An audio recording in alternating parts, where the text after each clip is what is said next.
I've been holding this in for months, smiling through it, laughing at work, texting friends back with, "I'm good, just tired." But I'm not tired. I'm gutted because the man I loved, the man I thought I was building a life with, he left me. Not for someone younger, not for someone more successful, not for some mysterious coworker I'd never heard of. No, he left me for the girl who used to babysit his kids. The one who sat on our couch eating popcorn and texting on her phone while the kids played on the carpet. The one who used to call me Miss Rach. Who borrowed my shoes once because she forgot hers before a date. And now she's in my house, wearing his t-shirt, feeding his kids like they're her stepchildren, and I'm sitting here trying to figure out when the hell my life broke in half. Let's rewind. My name's Rachel. I'm 35, I work in pediatric care, I make a mean chicken piccata, I cry during insurance commercials, and I used to believe that love could fix anything. Let's just call him David. We met 4 years ago at a charity auction. He was charming in a quiet way. Didn't need the room to revolve around him, just stood with a drink in his hand and a soft laugh that made you want to lean in. He had 2 kids, Liam and Sophie, from a previous marriage that ended amicably, or so he said. We took things slow. I met the kids after 6 months. He met my parents after 8. By year 2, we were talking about moving in together. By year 3, we were living like a family. And I meant that. Family. Birthdays, school runs, Sunday pancakes, late-night fevers. I was in it. All the way. We even had a little inside joke that we were the bonus round of each other's lives. Not plan A, not teenage sweethearts. Just 2 people who'd been through some life and still believed in second chances. And then, things shifted. Not overnight, not dramatically, more like quietly. He started going to bed earlier, stopped kissing me goodbye in the mornings. He was still kind, still polite, but something had dimmed. I blamed stress, work, his ex, the kids, myself.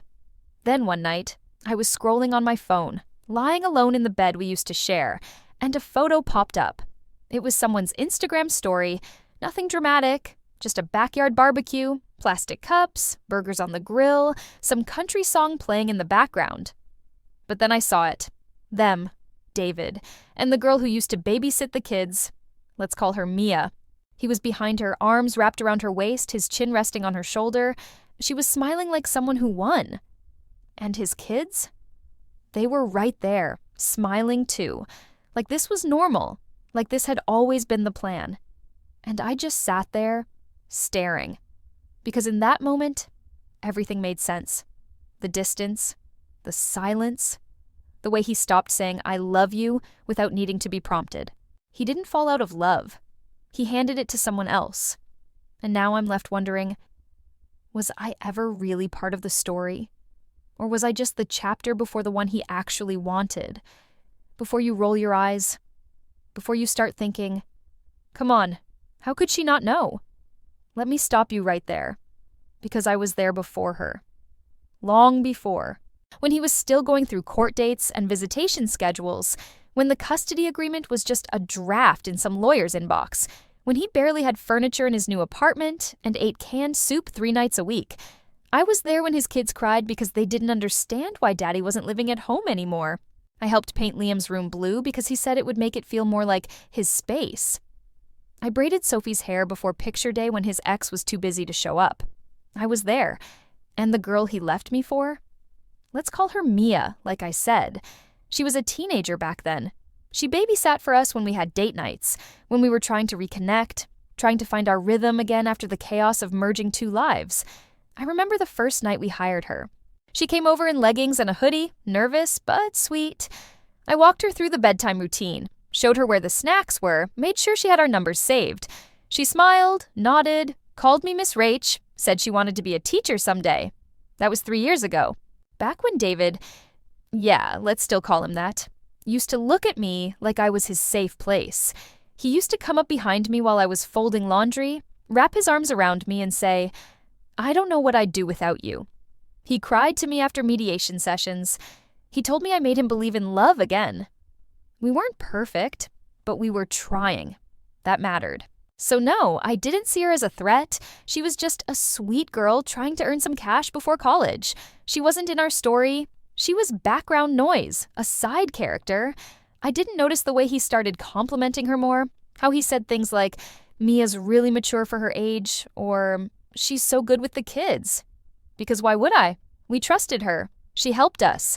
I even confided in her once. I was worried we were drifting, David and I. I said I didn't know how to fix it.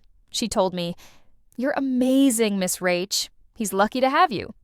What a joke. Now looking back, every memory feels like a setup. Every late night they shared when I worked overtime, every text he got that made him smile. Every time she said, "You guys are goals." I thought we were solid. I thought we were building something real. And yeah, maybe I missed some signs. But I wasn't naive. I was loyal. Because when you help someone rebuild their life from the ground up, you don't expect them to hand the keys to someone who used to babysit their kids. We met at a hardware store. Not exactly a fairy tale, right? But I was there buying paint samples, and David was arguing with the clerk over the wrong size screws. I laughed. He looked embarrassed. Then he offered to carry my buckets. That's how it started. And from there, it moved fast. David was recently divorced. 2 kids, a boy and a girl, both under 10. He was still adjusting to the split, still raw, still unsure of himself. But there was something about him. Not the tired charm or the dad jokes. Something gentler. Something that made me want to stay. I wasn't looking to play mom. I made that clear from the beginning. He said he didn't want a replacement, just a partner. So I was that, for 5 years. I learned their favorite breakfasts, showed up at school plays with juice boxes and extra tissues. I helped braid hair and decode math homework. And slowly, quietly, I built a home with all of them in it. And she was part of it too. Mia. Mia started babysitting the summer after David and I moved in together. She was the daughter of a friend from work, a shy 16-year-old with glitter on her sneakers and a soft spot for coloring books. The kids loved her. David trusted her. And honestly, so did I. She was reliable, responsible, never asked for much. She'd come over on Friday nights so we could have dinner out. Sometimes she stayed late if we had too many drinks. I'd leave her cash on the counter and thank her in the morning. She became a regular part of the rhythm of our lives. A background note in the music, never too loud, never out of place. And when she left for university 2 years later, we all hugged her goodbye like she was going off to war. The kids cried. David gave her a signed copy of his favorite book. I gave her a care package with face masks and energy bars. She left. We stayed. And life moved on. Or I thought it did. It started at a birthday party. One of those chaotic backyard things. Balloons tied to lawn chairs, soggy cake, kids running in every direction while adults pretended to enjoy lukewarm wine in plastic cups. I hadn't seen her in years. Lila, still using the same nickname, still had that dimple when she smiled. But everything else? Different. She wasn't the shy teenager who used to fall asleep on our couch after Disney movies. She walked in wearing this low-cut green dress, hugging a bottle of red wine and laughing like she belonged. And maybe she did. Everyone seemed happy to see her. Even David. Let's just call him that. Lit up in a way I hadn't seen in a while. He hugged her longer than necessary, whispered something that made her laugh. And when I came over to introduce myself again, she looked me up and down like I was the ghost of a life she'd already replaced. I told myself I was overthinking it, that I was being territorial, that it was just the wine. But I couldn't unsee the way she touched his arm during conversations, or how he kept glancing across the patio when he thought I wasn't looking. Later that night, as we drove home, I said something casual. "She really grew up, huh?" He shrugged. "Yeah. She's just being polite. Don't make it weird." I wasn't making it weird. He was. Still, I let it go. Didn't want to fight. Didn't want to be that woman. The insecure one, the jealous one, the one who turns a harmless interaction into a crime scene. So I poured a glass of wine, scrolled through Instagram, and distracted myself with nonsense. Until I saw the notification. David had messaged Mia. That night. An hour after we got home. The message was just a wave emoji. Harmless, on the surface. But when I clicked into the thread, I saw the whole thing wasn't new. They'd been messaging for months. Memes, inside jokes, a compliment about how grown up she looked now, and one photo she sent, a mirror selfie. Nothing explicit, but not innocent either.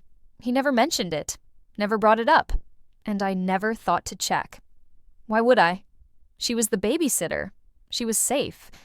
At least, she used to be. I didn't plan to confront him that night. I didn't even feel ready. But something about the way he looked at me over dinner, like I was some awkward guest overstaying her welcome, made my skin itch. He barely touched his food, barely touched me. And when I asked about his day, he gave me one-word answers like I was interviewing a stranger. So I did it. I put down my fork, took a deep breath, and said it. "Are you talking to Mia behind my back?" He blinked, like I just asked him if the moon was made of cheese. Then came the scoff, the head shake, the classic deflection. "Wow, really? That's where your mind goes?" I didn't answer. "You've been acting paranoid lately," he added, leaning back in his chair. "It's exhausting." Not, "I'm sorry you feel that way." Not, "Let me explain." Just blame. Turn it around. Make me the problem. "You're insecure," he said, like it was a diagnosis. "You've never trusted me. That's the real issue." And maybe for a moment, I believed him, because gaslighting doesn't always feel like someone setting you on fire. Sometimes it feels like you setting yourself on fire just to keep the peace. But then, 2 days later, I was doing laundry, and his jeans were still inside out. When I checked the pockets, something slipped out. A receipt from a hotel, dated last Thursday. He told me he was at his brother's house that night, so I called his brother, casually, like I was checking on a favor. "Last Thursday?" he said.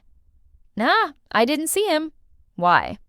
I didn't answer, just hung up and stared at the receipt like it might erase itself if I looked long enough.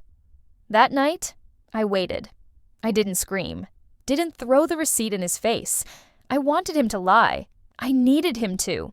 So, when he walked in and said, "Long day at the office?" I just nodded, like a woman quietly collecting the final pieces of her dignity. But the final straw, it didn't come from him. It came from his son, Liam. He's 7, obsessed with dinosaurs. Thinks spaghetti is a food group.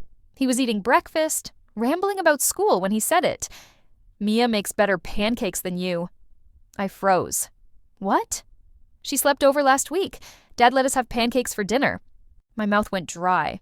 He didn't even flinch when he said it, because to him, it was normal. She was already part of the house, of their lives, and I was the outsider. When I asked David about it that night, he didn't even try that hard to deny it. "She was just helping with the kids." "It's not what you think. I didn't tell you because I knew you'd overreact." Overreact. To my boyfriend's ex-babysitter sleeping over without telling me. To my partner hiding messages, receipts, nights, and memories that didn't include me. It was like trying to hold water in my hands and being surprised when it all slipped through. But this wasn't water. This was trust. This was love. This was us. And he let it spill like it never mattered. The first thing I did was blame myself. Not out loud, not in front of him, but behind the locked bathroom door at 2 a.m., face inches from the mirror, whispering, "You should have been more fun, more trusting, less tired, less everything." Because that's what happens when the person you love betrays you. You try to make it your fault. Because if it's your fault, then maybe you can fix it. So I tried. I made his favorite meals, planned a surprise weekend getaway, started laughing more, picking fewer fights, ignoring the way he smiled at his phone like it was telling him secrets. I even bought new lingerie, tags still on the old ones, shoved in a drawer like a graveyard of effort. But nothing worked. And David, the truth is, he wasn't trying anymore. We still lived under the same roof. But he stopped brushing his hand against my back when passing in the kitchen, stopped looking up when I walked in the room, stopped asking how I was, like he already knew and didn't care. And maybe the worst part wasn't his silence. It was the noise between us, the sighs, the fake chuckles, the way he said, "I'm tired" every night like it was a shutdown code, like it meant don't touch me, don't ask, don't hope. Meanwhile, Mia, the girl who used to babysit his kids while I cooked dinner and folded laundry, was suddenly everywhere. Her name popped up in conversations. "She's just helping around," he said. "She's great with the kids," he added. "She's so mature for her age," he threw in, like I should be proud of her evolution. But the thing that broke me wasn't the lies. It was hearing his son call her mom. I was in the hallway, folding laundry, half listening as Liam and his little sister argued over a cartoon. And then, "Ask Mom. She said we could." Silence. I walked into the living room slowly, heart pounding. They weren't talking about me. They didn't look at me. "Mom?" I asked, voice trembling. Liam looked up, confused. "Not you," he said like it was obvious. He meant Mia, the girl who used to ask me what snacks were okay for the kids, who used to wave goodbye from the porch like a helpful teenager, who I hugged when she left for college. She was Mom now. And me? I was some woman folding their clothes, paying the bills, trying not to scream into the silence. David didn't correct them, didn't even flinch when I told him. "They're just kids," he shrugged. "Don't make it weird." Don't make it weird. Like I was the problem. Like it wasn't weird that a man in his late 30s was emotionally replacing his girlfriend with someone he once paid $12 an hour to watch cartoons and heat frozen waffles. But I didn't scream, didn't cry in front of him. I just nodded. Like I understood. Like I was okay. And that night, I lay awake in bed while he turned his back to me. Again. And I stared at the ceiling thinking, maybe this is what love looks like when it dies quietly. No explosion, no big betrayal speech, just a steady erasure of space, of connection, of me. It didn't come with a fight. No screaming, no slammed doors, no dramatic tears soaking into the floorboards. Just one morning, over coffee he didn't finish and toast he didn't touch, he looked at me and said, "I can't fake this anymore." That was it. No accusations, no defenses, just a quiet confession that felt louder than any argument we'd ever had. I sat across from him in the kitchen we once painted together, staring at the chipped edge of his mug, thinking, this is how it ends. Not with betrayal, not even with truth, but with exhaustion. And in that moment, he wasn't the man I fell in love with. He was a stranger doing me the courtesy of being honest. Finally. "It's not just about her," he said, and we both knew who her was. "It's about us. This has been broken for a long time." I didn't argue. I didn't cry. I just nodded, trying to swallow the lump in my throat, trying not to show how shattered I was. Because when someone tells you they've been faking it, what they're really saying is, you were the only one still trying. He moved out 2 days later. The kids adjusted quickly. Mia, I guess she's not the babysitter anymore, started showing up openly. No more hiding, no more excuses. They didn't even bother pretending now. I spent those first few days numbly walking through the house like a guest in my own life.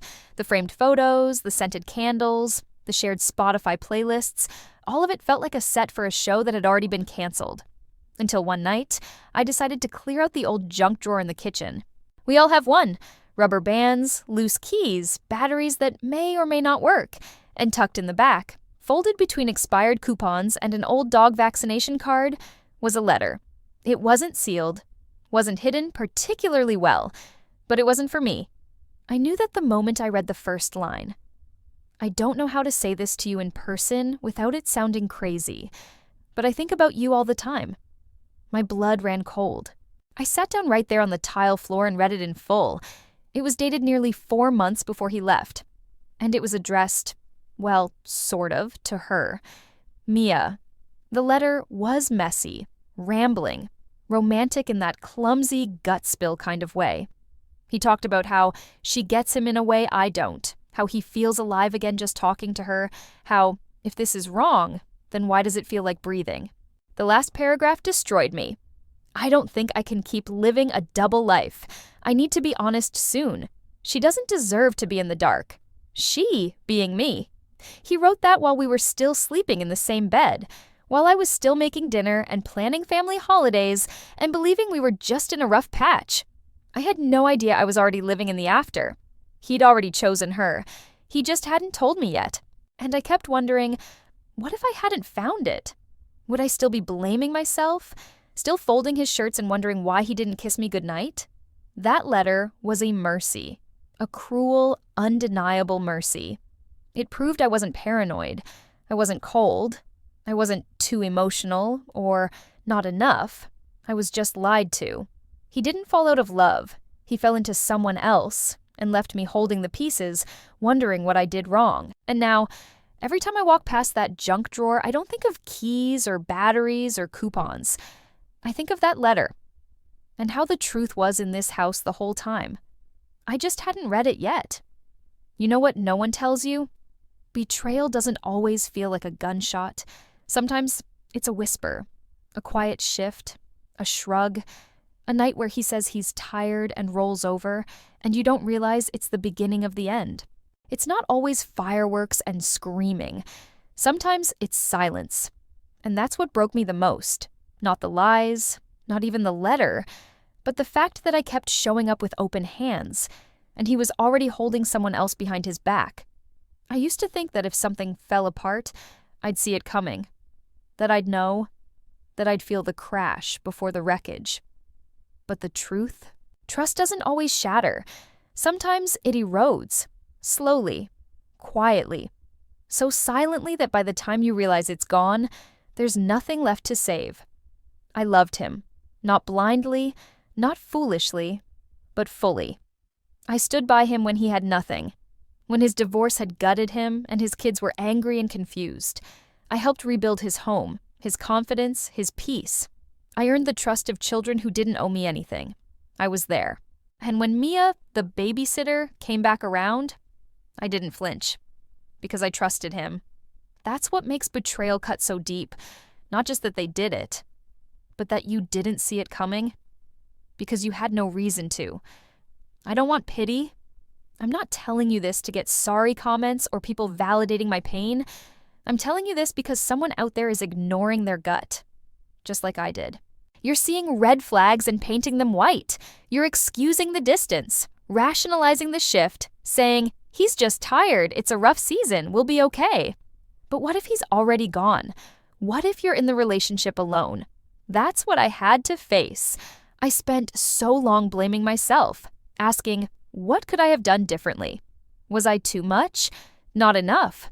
But healing doesn't come from better answers. It comes from better questions. Like, why did I love someone who made me feel like a burden? Why did I stay when I felt unseen? Why did I keep pouring into a cup that was already full of someone else? I don't have all the answers, but I know this. The version of me that loved him, she was loyal, she was generous, she was real, and she deserved better. So now, I'm building a new life. Not out of spite, not to show him what he lost, but because I refuse to stay in the ashes of something I didn't burn. I've deleted the playlists, tossed the matching mugs, repainted the walls we once chose together. I've stopped trying to win healing and started choosing it every day. There are still hard mornings, days when the loneliness feels like a weight strapped to my chest, but I'd rather be alone in truth than together in a lie. And for anyone else walking through this, you're not crazy, you're not broken, you're not too much. You just gave your love to someone who didn't deserve it. Let that be their burden to carry, not yours. I'll end with this. I used to watch his kids. Now I watch the life that should have been mine, but I'm done watching. I'm building something new, without him.